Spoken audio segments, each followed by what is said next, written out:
I watched my daughter through the window of the Silver Spoon Diner on a Saturday morning in late September, the kind of morning where the light comes in sideways and catches the steam from the coffee urns just right.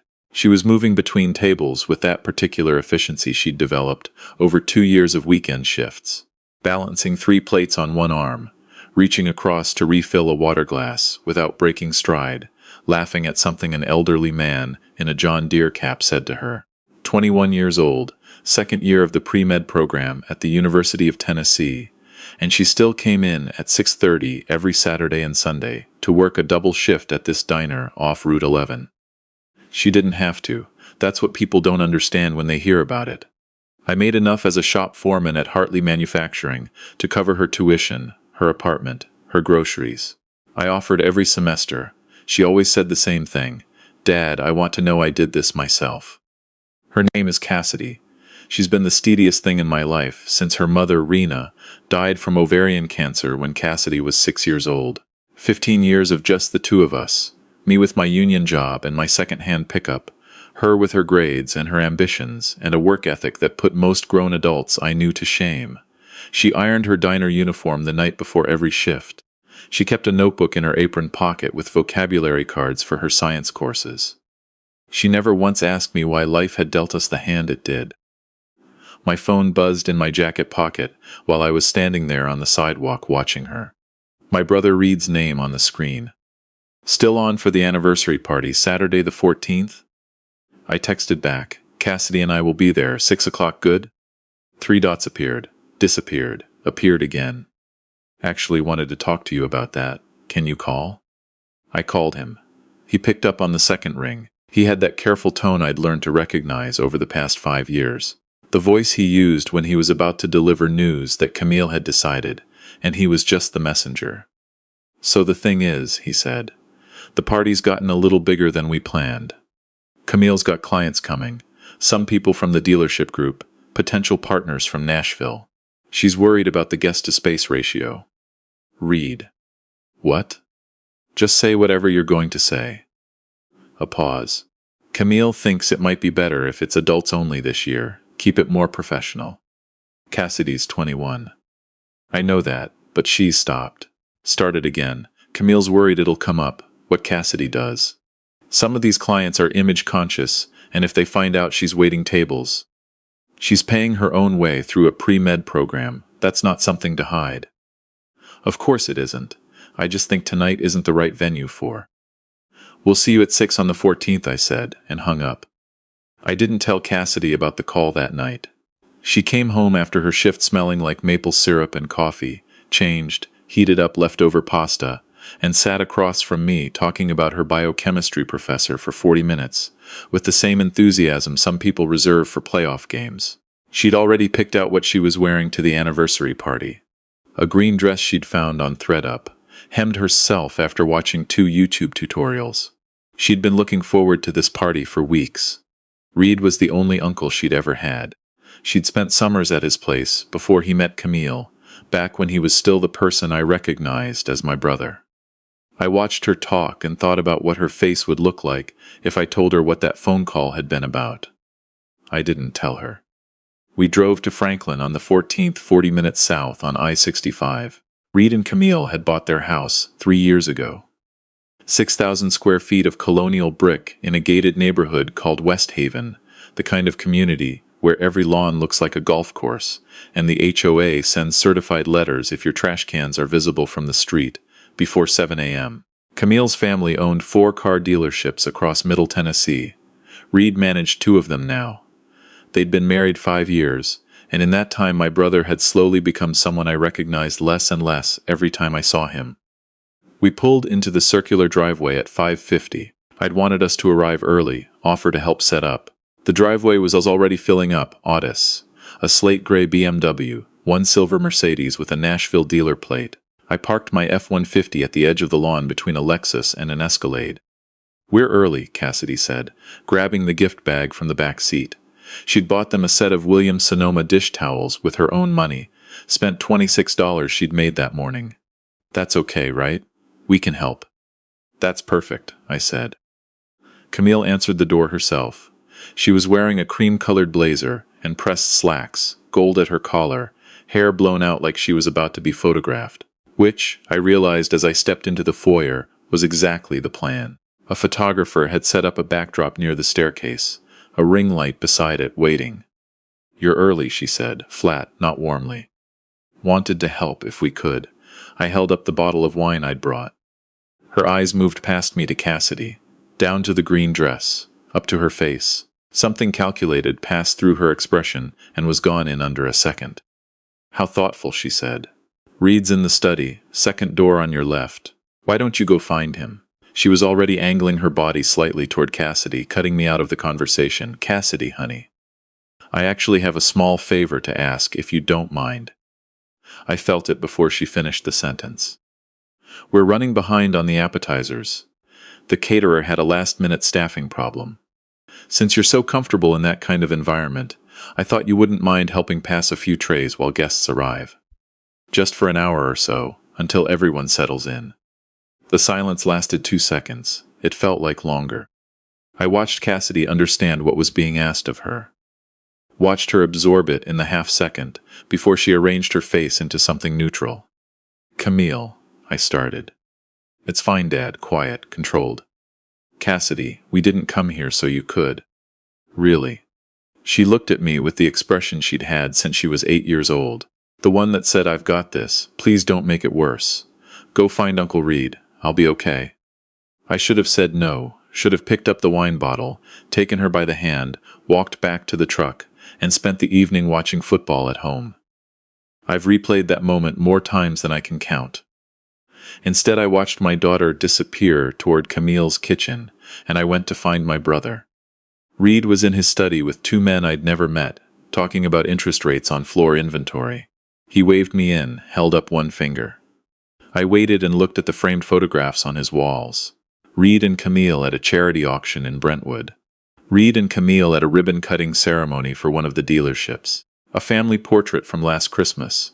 Reed, Camille, and Camille's sister's 2 teenagers, a girl called Aubrey and a boy called Beckett, who apparently counted as family for portrait purposes. No photo of Cassidy, no photo of me, no photo of our parents, both gone now. Our dad from a heart attack 8 years ago, our mother from a stroke 2 years after. When his clients left, Reed clasped my shoulder. "Good to see you. Glad you made it." "Camille put Cassidy to work," I said. He went still. "It's temporary, just until the guests." "She came here as a guest, Reed. She bought you a gift this morning, with money she made on her feet for 6 hours. "I know, and I appreciate that." "Say something to Camille. Tell her to let Cassidy come inside and sit down like a normal guest. Tonight's not the right night to push back on this. These clients are important. Camille's been planning this event for 2 months. After tonight, I promise we'll." I turned and walked out. The great room had filled up fast. 40-some people in linen and blazers, standing in clusters with champagne flutes, talking about second properties and private school application deadlines. A string quartet had set up near the back windows. I moved through the room looking for Cassidy. I found her near the fireplace, holding a tray of bruschetta, offering it to a man in a sport coat, who took a piece without looking at her. Just beyond him, Aubrey and Beckett were stationed on a settee with their phones out, the kind of teenagers who'd never been asked to carry anything heavier than their own expectations. Aubrey glanced over at Cassidy, said something to the girl beside her, and they both smiled. Cassidy's jaw tightened almost imperceptibly. She kept moving. I followed her back toward the kitchen. She set the empty tray on the counter and turned around and saw me standing in the doorway. Something in her face shifted. Not broke, just softened for a moment before she pulled it back. "How long?" I asked. She looked at the counter. "Cassidy, how long has this been going on?" "It's not the first time," she said quietly. "You know that 4th of July barbecue 2 summers ago? She had me help clear the food tables while everyone else sat around the fire pit. Last Thanksgiving, I spent dessert in the kitchen because she said she needed help with the pies. Aubrey was on the back porch the whole time, on her phone. She picked up a clean tray and held it against her chest. I'm the help dad. That's the role she's decided I play. The cousin who works in food service, so it makes sense to put her where she's useful." I stared at my daughter. She had her mother's eyes, light brown, steady, the kind that don't look away from hard things. She was holding herself so carefully together, the way she'd learned to do at 6 years old at a funeral, and every instinct I had was roaring. "You never told me," I said. "Because Uncle Reed is the only family you have left besides me. I didn't want to be the reason you lost him." She set the tray back down. "It's fine. I know who I am. I know what I'm building. Her opinion of me doesn't change any of that." But I could see in the set of her shoulders that it wasn't completely fine. Because family was supposed to be different. Family was supposed to be the room where you didn't have to perform, didn't have to justify your job title or your clothing budget, or the fact that you paid your own bills. Family was supposed to see you. "Put the tray down," I said. "Come with me." "Dad. We're going back in there, and we are going to sit at that dinner table, and we are going to hold our heads up, because there is nothing in that room worth being ashamed of." She held my gaze for a moment. Then she set the tray down and smoothed the front of her green dress and walked with me back into the great room. I found Camille near the photographer's setup, arranging people for the family portrait, Raid in the center, herself beside him, Aubrey and Beckett flanking them. The perfect frame. I waited until she looked up and saw me crossing the room. "I'd like Cassidy in that photo," I said. Camille's smile didn't waver. "We're just doing immediate family right now. She's Reed's niece. She's his family.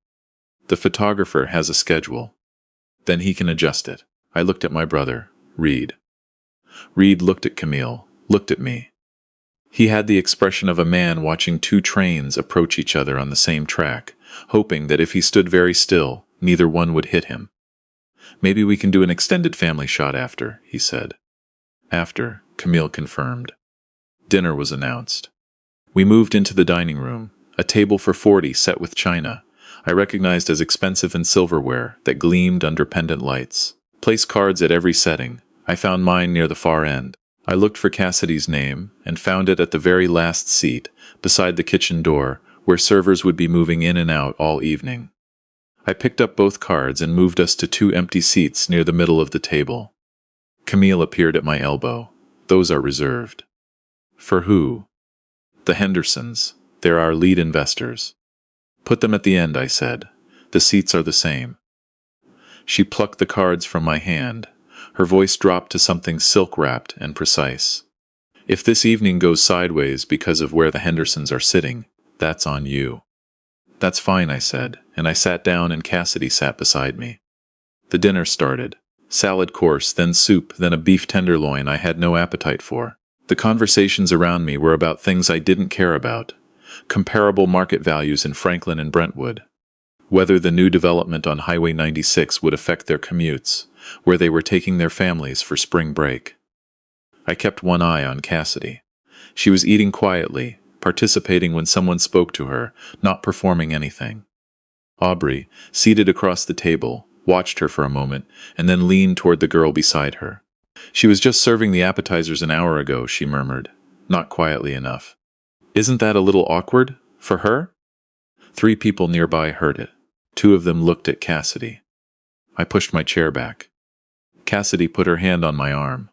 "I've got it," she said, and her voice was steady and clear and meant to carry. She looked directly at Aubrey. "I was serving appetizers because your aunt asked me to. I didn't mind. I've been working food service for 2 years. I'm good at it. It pays for my organic chemistry textbooks and my rent and the study materials for my MCAT, which I'm taking in March." She picked up her water glass. "I'm actually really proud of where I work. Not everyone can say that." The table had gone quiet. I stood up anyway. "My daughter's name is Cassidy," I said. My voice was even. I didn't need volume. "She has a 3.9 GPA in one of the most competitive pre-med tracks in the state. She's been accepted to shadow in the emergency department at Vanderbilt starting in January.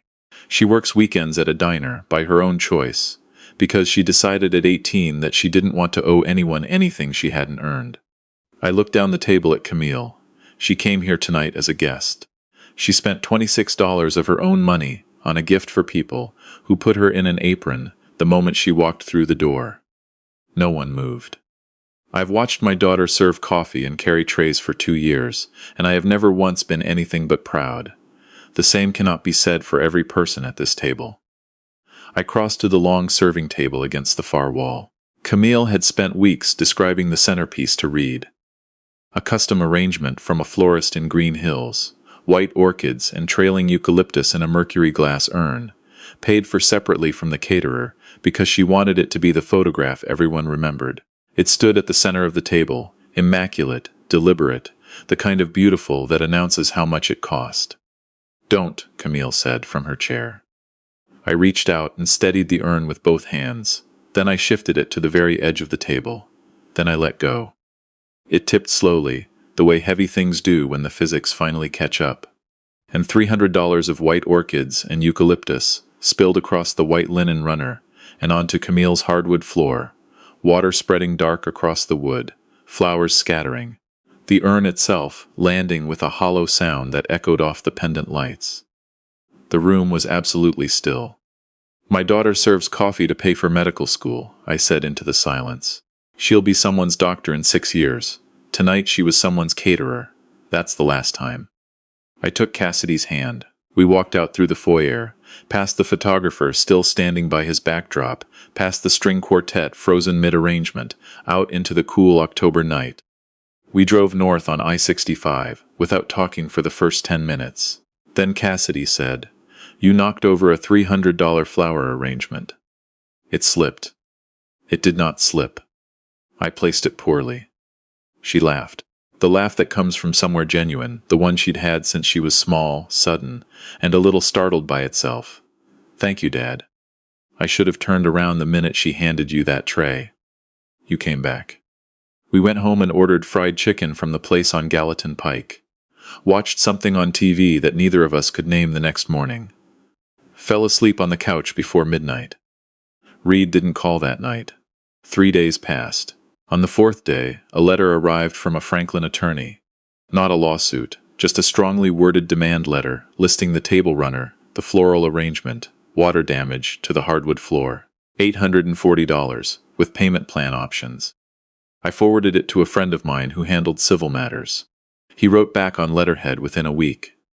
The letter explained, in measured and professional language, that should Camille choose to pursue this matter, I was prepared to present 2 years of documented incidents, text messages, emails, and statements from family members who had witnessed Camille's pattern of singling out my daughter at private gatherings for treatment that was not extended to any other guest. The letter noted this documentation would be available to local media upon request, and that the subsequent story about a Franklin car dealership family targeting a working college student would likely be of significant interest. I never received a follow-up. What I did receive 7 months later was my brother standing in my driveway on a Sunday afternoon while I was under my truck dealing with a brake line. I heard his footsteps stop near the front bumper. I didn't come out. "Hand me the 3/8 socket wrench," I said. "Blue handle in the tray." He found it and passed it down to me. I finished the fitting and slid out and sat up. He looked older than I remembered. He was wearing jeans and an old flannel, not the brand-labeled performance wear Camille used to buy him in bulk. "She's gone," he said. "We're separating." Found out she'd been running a side investment through the dealership accounts, her and her business partner, something they'd kept off the books. When it collapsed, she started moving money to cover it. By the time I caught it and brought in an outside accountant, she'd already had her attorney file first. I didn't say anything for a moment. "I'm sorry," I said. "Don't be." He sat down on the tailgate. "I've been sorry for a long time about things I should have been sorry for before any of this." He looked at me. "How's Cassidy?" "She's good, really good. Started her hospital rotations at Vanderbilt in January. She's thinking emergency medicine." Something moved across his face. The slow, delayed kind of pride, the kind that arrives after regret. She always had her mother's drive. She did. He came to talk to her on a Tuesday morning, at the diner on 12th and Shelby, before her afternoon classes. I wasn't there for it, and I didn't coach either of them on what to say. Cassidy told me about it that evening matter-of-factly, pouring herself water at the kitchen sink. "He cried," she said, "right there in the booth." "What did you say?" I said I'd think about it. She turned around. "I'm going to let him back in, slowly. He has to show up, not just apologize. But I think he's trying." She let him back in. He came to her hospital orientation in February and sat in the back row without making it about himself. Took us to dinner at a Thai place in Midtown afterward. No reservation, sticky menus, a ceiling fan that wobbled. He asked about her rotations and listened to every answer. By summer, he'd moved into an apartment in East Nashville, smaller, quieter, near a park where he ran in the mornings. He called me Sunday nights. We talked the way brothers are supposed to talk. We hadn't done that in 5 years. Cassidy was nominated for a regional scholarship, that fall by her hospital mentor, $11,000 for pre-med students pursuing community medicine. She called me at 9:30 at night from the hospital parking garage the moment she found out, because she couldn't wait until she got home. "Dad," she said, "I got it." I had to sit down. She graduated the following May, top quarter of her class, and matched to her first-choice residency in emergency medicine at a hospital right there in Nashville. She still works the occasional Saturday at the Silver Spoon. Not for the money, but because Mrs. Alderman orders the same egg white omelet every week and always has. Because the cook there taught her how to make his grandmother's biscuit recipe 3 years ago, and she's never forgotten it. And because she told me once that it's easier to stay grounded when you haven't lost track of where you started. I think about that anniversary party sometimes. About the tray. About my brother sitting at that table while his wife handed my daughter an apron and a job to do. About the moment I had to decide between keeping the peace and protecting my kid, and realized there was never actually a choice, only a moment where I finally saw it clearly. Your children are watching you decide what they're worth. They remember every room where they were handed a tray instead of a seat.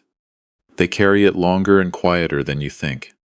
Stand up for them, even when it costs you something, especially when it does. Because the people who walk out that door with you, those are the ones who were always yours. And the ones who stay seated chose something else a long time ago.